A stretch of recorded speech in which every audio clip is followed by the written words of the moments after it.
you mean you can't help me? No, I don't mean that at all. We're just going to have to do things a little bit different. Now let me take down some information. First, what is your name? Robert Flugel. Okay, what denomination are you interested in? I don't know, I guess I hadn't given that any thought. Okay.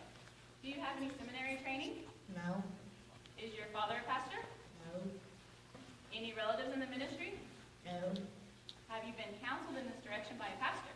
no, Well, do people ever seek you out for spiritual guidance? no. Could you tell me what church you attend? Ten? Yes, attend, go to, belong to. You do go to church, don't you? No. Now wait, just a minute. You want to be a pastor, Yep. but you don't go to church. No. Have you ever been to church? I've been to some weddings. Been to some weddings. Mr. Flugel, can you tell me how you received the call? Call? Yes, the call. You know, a sign from heaven, an angelic messenger, a still small voice, a vision, a dream, writing on wall, a burning bush. Oh, I guess not. Mr. Flugel, can you tell me one thing? Of course. Why in the world do you want to be a pastor? Two main reasons. First, you can wear my suits. Nice suits? Oh, yeah. I'm not sure I want to ask. Second, I'm not sure how to say this comes across right. try me. It's easy. What? Sure, they want to work one day a week.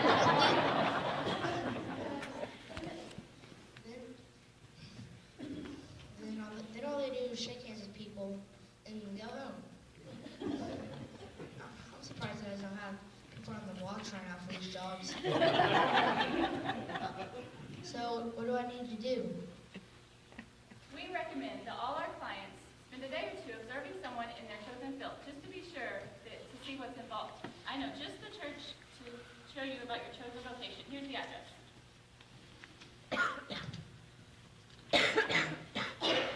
Thank you for calling the River of Life Fellowship. How can I help you? No, Pastor Jack is not in right now. He's studying for Wednesday night sermon. Yes, I'll tell him that you called. Thank you. Have a good day. I'm sorry to keep you waiting. I haven't heard of Pastor Bill. Oh yes, Pastor Bill said he would be a few minutes late. If you don't mind waiting for about 5 minutes or so. You see, he's right in the middle of leading a homeless fellow under the overpass to the Lord. He apologizes for making you wait. Oh, no problem at all. That's certainly worth it when I have to do with that. But as long as I'm here, is Pastor Scott available? Oh, I'm afraid not for another hour or so. He's down at the computer repair shop right now picking up some new network software. See, he's kind of our computer pastor as well as our children's pastor. Pastor John? Sorry, he's at the hospital right now. Oh no, what's wrong? No, he's not in the hospital. He's at the hospital visiting a mother of our congregation. Then he has to hurry back to his office. You know, he has a secular job as well. Wow, no, I didn't know that.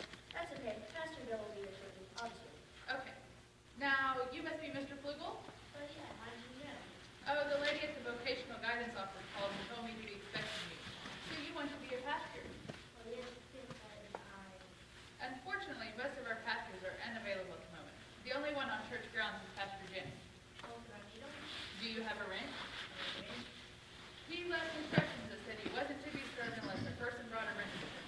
You see, he's under the master's commission bus right now working on the transmission. I think I'll pass on that. Okay, well, sorry that none of our pastors are available for you to spend time with today.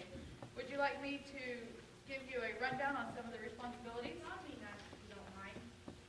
Well, to begin with, all of our pastors have counseling responsibilities as well as time spent in prayer and study. Then there's Pastor John, our care pastor. He also spends a lot of time visiting the sick in the hospitals and their homes. He is in charge of organizing the church's small groups as well as teaching leadership training classes. Not to mention a secular job.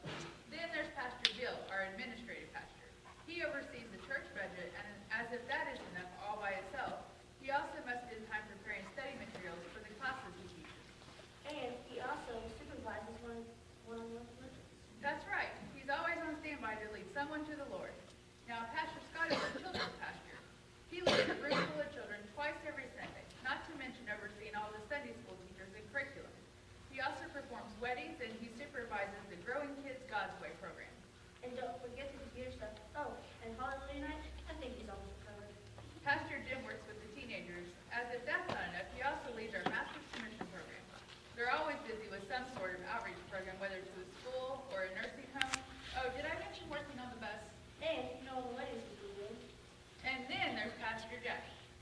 responsible for pastoring over 1,500 people. He spends countless hours in prayer and study to prepare for 3 different sermons 4 times a week.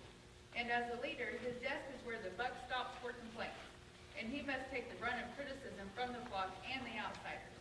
He also must counsel difficult people at times. Yeah, like Sister Bucket now. Now, we don't want to start gossip.